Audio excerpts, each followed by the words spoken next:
My name's Paul Howes and I'm project manager for Accurascale, and I've been responsible for the 88DS project.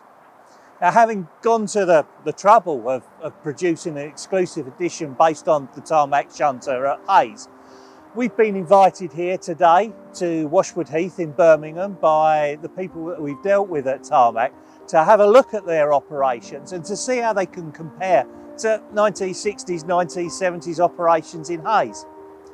Let's go and see how things are now.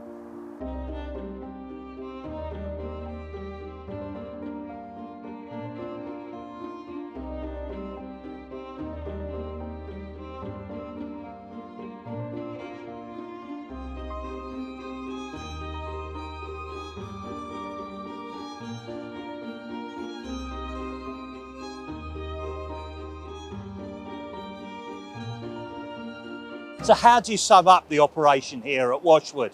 Well, it's kind of a sort and send out really. What we have here is a plant that's linked to the main line. So you'll get a class 66 or similar coming in with a full ballast train that will offload its aggregate into the compound behind us. And this is an old-fashioned tipping operation, if you like, bottom discharge into a conveyor belt. And the facility you see behind me is where the aggregate is actually sorted into.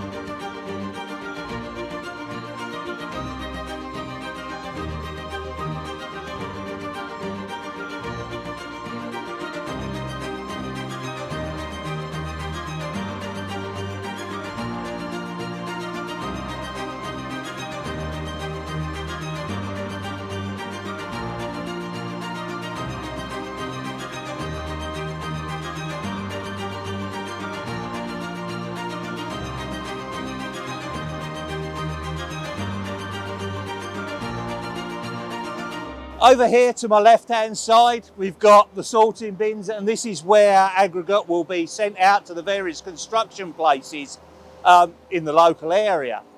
Over to my extreme left is where the asphalt is sent out. And over here on my right-hand side is where the cement is mixed. And what we have, as has been described to me this morning, is we've got a virtual quarry. So what this type of operation ideally would take place in the quarry. So places like Montsorrel and up in the Hope Valley in Derbyshire would originally have these operations inside. But by moving the actual distributing operation here into the centre of the city, like we are here in Birmingham and as would have been at Hayes in London, you're moving this centre closer to your customers. If you like, the quarry now is the blast face, the rail link becomes a conveyor belt, and this is where we are closer to the construction business.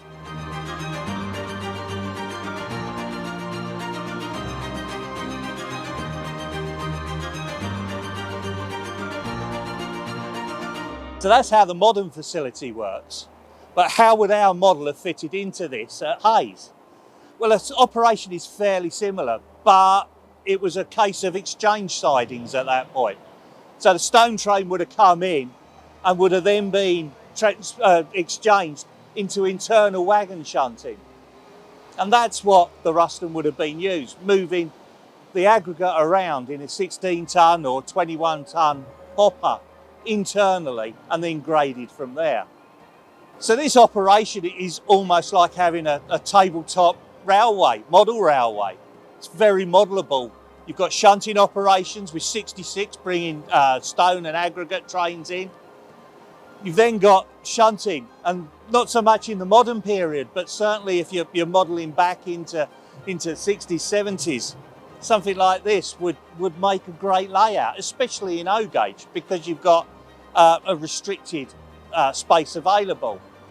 And this is what we hope to see when we brought out the model, that a range of layouts and dioramas and micro layouts being built based on our Ruston 88.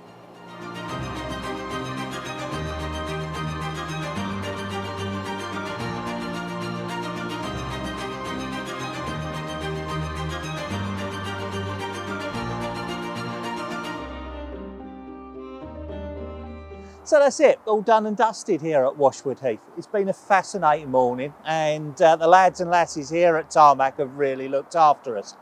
As I mentioned before, we've got to give them a shout out for the help that they've extended and the courtesy that they've extended us today, because it's all part and parcel of railway modelling. We couldn't bring you the models that we do without the help of people within the industry.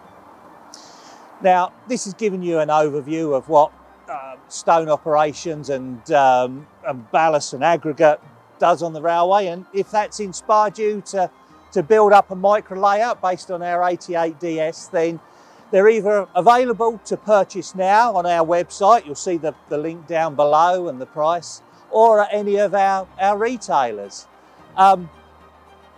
It's not going to be our last foray into O-gauge, but we've got to think about what we want to do next. So if you've got any ideas or comments or wants or thoughts on the process, again, if you leave it down in the comments, and we'd like to hear what you have to think.